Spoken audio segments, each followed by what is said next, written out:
You can. Go because you can. I can't dance. It used to be a dancer too, before you became a doctor. So I can't dance anymore. So go because you can. So I left, and instead of going to visit him in the hospital, I went to dance. I had to give myself permission to be me. And that's what the whole lesson of today is about, right? Giving yourself permission to be exactly who you are. If who you are is someone who can't handle what's in front of you, then that's okay. Because you're human. There's a reason for that. Right? That's what parents don't get, I think. A lot of parents think, just be the person I need you to be. I gave you this thing to do. You didn't do it. What's your problem? Why can't you get it done? Because right now you can't. So it gets frustrating for them. But this is who you are. Right? Was I responding to your question? Yeah, I mean, I meant more like when, families, not families necessarily, but people, because like when back in the 80s and stuff, like when my uncle died of AIDS, like my whole family who they like grew up with basically, because they all lived in the same building, they wouldn't see him, they wouldn't talk to him. I mean, and then at the funeral suddenly they popped up. And it wasn't because they couldn't handle him dying, it was because they just were like, I don't want to be near him because he had HIV. Well, I love you for bringing this up. Thank you. Let me just add a sentence. It was partly because they couldn't handle the HIV, but it was also partly because they couldn't handle him dying. You said it wasn't that they couldn't, it was. They couldn't handle him dying. Who can handle that? So there's that, and there's the stigma attached to homosexuality, if that's the case. There's the stigma and the taboo attached to dying of AIDS, and in those days, we didn't think you could touch somebody. You could put them in the same cemetery with somebody else who died of a car accident. You can't put them in the same ground. We didn't know, right? It was crazy times back then. There were people that had to wear masks. Like with Billy, I showed you a picture of Billy in the video. He's the one that was towards the end. When he died, people had to wear a mask. It was that time in the disease where people didn't know if you were infectious by just being in the same room. So the doctors would have masks, and then the door going in, it would say, please pick up a mask before you walk in, and they'd have a table with gloves and a mask, and I would be like, fuck that!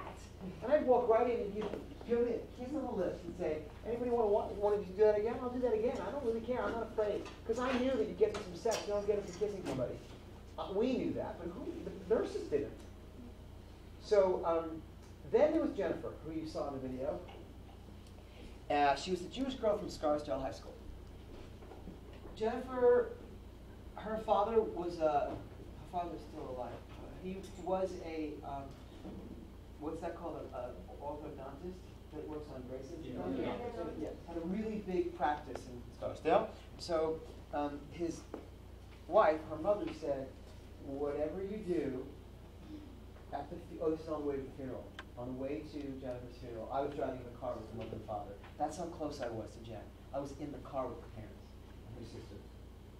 And she said, whatever you do, when you get to the funeral, the graveside funeral, you see people that weren't at the hospital. You see relatives that never came to visit her. If they ask you how you know Jennifer, you tell them you know her from a voice lesson in a dance class. And if they ask you how she died, you are to tell them that she died of liver cancer. And I was 26 years old, and I was self-righteous and angry and full of fear. So I said to the grieving mother, I cannot do that. She said, you will do that, or you cannot come to the funeral with us. And then she said, I know this hurts you, but you don't know what it's like to bury your daughter, so you will do what I ask. And I was put in my place. When it got to the funeral, there were all these relatives there who never came to visit her. I mean, in fact, nobody visited her except me and her family, her immediate family. There were relatives, people who worked with the doctor, father. I didn't say a word to anybody, but I was instructed to do what I was told to do. And it was too much of a stigma. How does a Jewish girl die of AIDS in 1993? The daughter of an orthodontist in Scarsdale. That doesn't happen. She said, the mother said, if they find out how my daughter died, we're going to lose our practice. No one's going to come to get their braces tightened. There's no way. That was the time. It was a terrible time. Now you've got Glee on Tuesday night. Gwyneth Paltrow literally teaching America how to use a condom with a cucumber on national TV. But there was a time, once upon a time, where you couldn't, lie about how your friend died at her funeral, in front of her open grave, in front of the ground where they dug to put her coffin in. I had to lie. But what I learned from that was pain manifests, grief manifests in many different ways. Who the hell am I to judge a mother's grief? I'll never know that loss. So who am I to judge? That's how she did it. She gets to do it that way. And as much as I say to you, you have permission to be who you are, that also means that that mother, Jennifer's mother, has permission to be who she is. I have to respect her wishes. It was a terrible time. It was a terrible time. You remember it, right? You remember those days. The teachers in this room remember those days. Did I answer your question? Beautiful. Beautiful. Thank you. What else? Yeah. Can I ask you a question? One of the things that we want to focus on with our students in our curriculum is how prejudice is conveyed. We talked a little bit about the misconceptions in the 1980s, about when AIDS was originally called GRIDS or gay cancer, and how funding, and you talked a little bit about insurance today, but how it's changed in International AIDS Conference, not visiting the United States because people aren't allowed in. What can young people do to advocate rights? I love that question. I didn't realize that's the reason it was never held here, but that just changed. Obama just changed a few months ago that now people with HIV can't come into the country. There was a rule that was put out by the Bush administration that people with HIV were not allowed in this country. They were the only first world nation never Right, existed. right. So what can teenagers do as advocates? That's a good question. Wow, that's fantastic. First of all, let me just say, I said this earlier before you guys came in. I've been teaching for 19 years. I don't know a school like this. This is an awesome school. You guys are so lucky to go to school here, right? And to have a teacher that says, what can we do to help teenagers be more activist and to advocate on my behalf? It's fantastic. So, okay, here are some things you can do. The first thing you can do starts with you. You know that great quote from church, let there be peace on earth and let it begin with me? So, the first thing you can do, spoken from a nice Jewish boy, is this. Be able to use a condom yourself. Let's start small, and then we'll get into the big macrocosm thing. The first thing is use a condom. Make sure your friends use them. And so you start there, right? Make sure that you don't get infected or that you don't spread the virus or some other STI, so that because the people in this room, HIV will never happen again. At least for us, we'll all be safe. That's the first thing. The second thing you can do is understand how to be safe, what safer sex is, right? What the 4 fluids are. And in one of my talks today, I think the second one, I did a quick one-on-one on HIV and how you get it, how you don't.